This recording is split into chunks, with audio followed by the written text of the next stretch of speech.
Okay. بسم الله الرحمن الرحيم الحمد لله رب العالمين والعاقبة للمتقين ولا عدوان إلا على الظالمين وأشهد أن لا إله إلا الله إله الأولين والآخرين وأشهد أن محمدا عبده ورسوله عليه أفضل الصلاة وتم التسليم. My respected brothers and sisters in Islam, Rasulullah sallallahu alaihi wasallam once saw a procession of people passing by as a grave, as the body of one of the people were being taken towards a grave. And at that point, Rasulullah sallallahu alaihi wasallam, this authentic hadith in Bukhari, he said, "Imma mustarihin aw mustarahan minhu." He said, what? Let me repeat that again. "Imma mustarihin aw mustarahan minhu." What does that mean? Mustarihin meaning that it is perhaps someone who will rest, or mustarahan minhu, or someone who people will rest from him. So it is either someone who is now going from this life that was a prison for him, and he was a believer, and now he will go to his rest, true rest. So he's going to rest, so he's the mustarihin. Or mustarahan minhu, or it is someone who has caused so much evil and mischief on this earth, and so much sins and transgression that people will now, and creation and the heavens and the earth will now rest from his mischief. And he is going back to what Allah subhanahu wa ta'ala has prepared for him. And truly, once, and at another time as well, another procession was going past Rasulullah sallallahu alaihi wasallam, again in Bukhari again. And so people started saying bad things about that person. And at that point, when they were saying bad things, Rasulullah sallallahu alaihi wasallam said, "Wajabat," it has become compulsory. And another procession passed by, and the Rasulullah and the people started saying good things about the man. And at that point, Rasulullah sallallahu alaihi wasallam said, "Wajabat," again, meaning it has become compulsory. So the people said, "Ya Rasulullah, the first procession passed, you said wajabat. Second procession, you also said wajabat. What do you mean by it has become compulsory?" So Rasulullah sallallahu alaihi wasallam explained, and he said, the first procession passed by, and you said bad things about the person. So Jahannam has become obligatory on him. He must enter and will enter, surely enter Jahannam. And the second procession passed by, and you said good things about him. So it has become obligatory, meaning Jannah has become obligatory for him. So how will you pass by? How will you pass away? And what will people say after you? Will they say good things about you, how much good you did? Or will they say about how much bad you did? Rectify your affairs with people, because truly if they speak bad about you, Jahannam will be obligatory for you. And if they say good things about you, truly Jannah will become obligatory for you. So rectify your affairs before your grave. My friends, the first night in the grave is truly the most important night that we will ever have to have.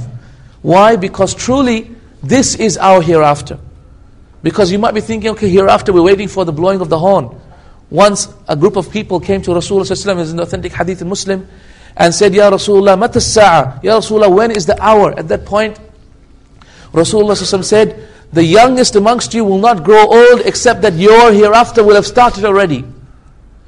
The youngest amongst you will not grow old except that your hereafter, meaning you would have passed away by then. So your hereafter, as far as you're concerned, don't have to wait for the last hour. Your hereafter will have started already.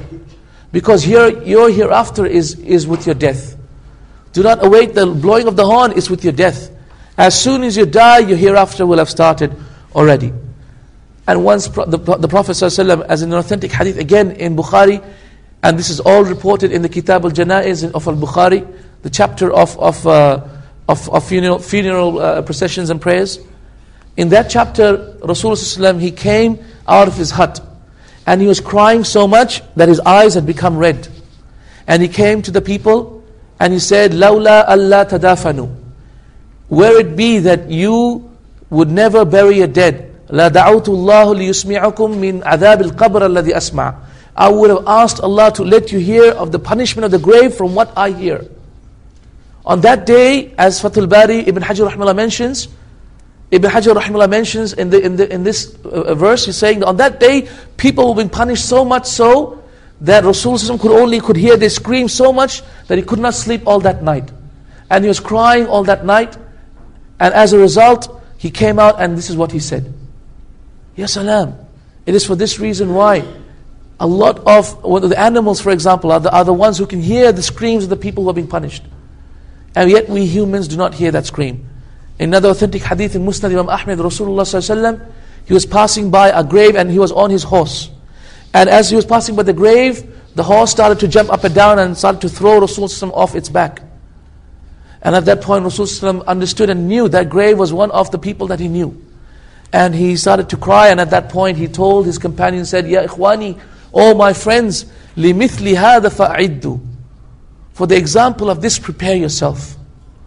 For the example of this, prepare yourself. Do not be in a delusion, people will be punished in the graves. Do not be in a delusion, people can be punished and they will be punished. And we find numerous authentic ahadith of Rasulullah pointing to that.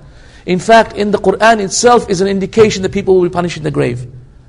As we find in Surah Ghafir, in verse number 45 to 46, Rasulullah sallallahu alayhi wa sallam, Allah subhanahu wa ta'ala says in that Quran, وَحَاقَ بِآلِ فِرْعَوْنَ سُوءَ الْعَذَابِ. And indeed, the terrible punishment has already started for the people of Pharaoh, meaning the army of Pharaoh, the family of Pharaoh that disbelieved along with Pharaoh, with Pharaoh. النَّارُ يُعْرَضُونَ عَلَيْهَا غُدُوًّا وَعَشِيًّا. Verily the fire is being lit upon them in the morning and at night. وَيَوْمَ الْقِيَامَةِ. And on the day of judgment, أَدْخِلُوا آلَ فِرْعَوْنَ أَشَدَّ الْعَذَابِ. Allah will order the angels, enter the people of Pharaoh into the terrible torment. What is being talked about here? What is the fire that was being referred to before the adhab of the Jahannam on the day of judgment? Obviously it must be the adhab of the barzakh, punishment of the grave. But they never died in the grave. What did they die? They were crushed by the water, wasn't it? They were drowned in the sea. So it does not matter wherever you are. Whether you are in the grave, or you have been eaten by an animal, or you have been burnt and you're in ashes, or you have been lost and no one knows where you are, you cannot escape Allah subhanahu wa ta'ala. And even though they were drowned by the water, Allah mentions they are being punished by the fire. So adhab of the barzakh, the punishment of the grave is the punishment of the barzakh. And the barzakh is the status between this life and the hereafter. And this status, a person can be punished and they will be according to what Allah subhanahu wa ta'ala wishes. In the grave, my friends, sometimes we think that, okay, inshallah, we're not going to have so much fitna. But look at the description of the people, of the angels that will come to us and ask us questions in the grave. The ahadith in Sunan Tirmidhi mention that the two angels that will come, first of all, the hadith that mentions that their names are Munkar and Nakir are not authentic. The hadith that mentions the names of Munkar and Nakir are not authentic. So the names are not Munkar and Nakir. Also, Munkar is a filthy name. It means evil. And Nakir also means something that you stay away from, and it's repulsive. So the ulama mentioned that in reality, angels are not repulsive and they don't have evil names. And as a result, in reality, the names are not authentic. However, the two angels that will come, that is definitely true. And the hadith mentioned that their voices are like thunder. And they're completely black, and their eyes are like lightning, and in one hadith, either the eyes are blue, or in another hadith, their eyes are red. And when they blink their eyes, it's lightning. And the voice is like thunder. And the complexion is completely black, pitch dark. And these are the two angels that will come and question you. How severe is the test going to be in the grave? Well, listen to this. Do you remember the test of the Dajjal? What is the test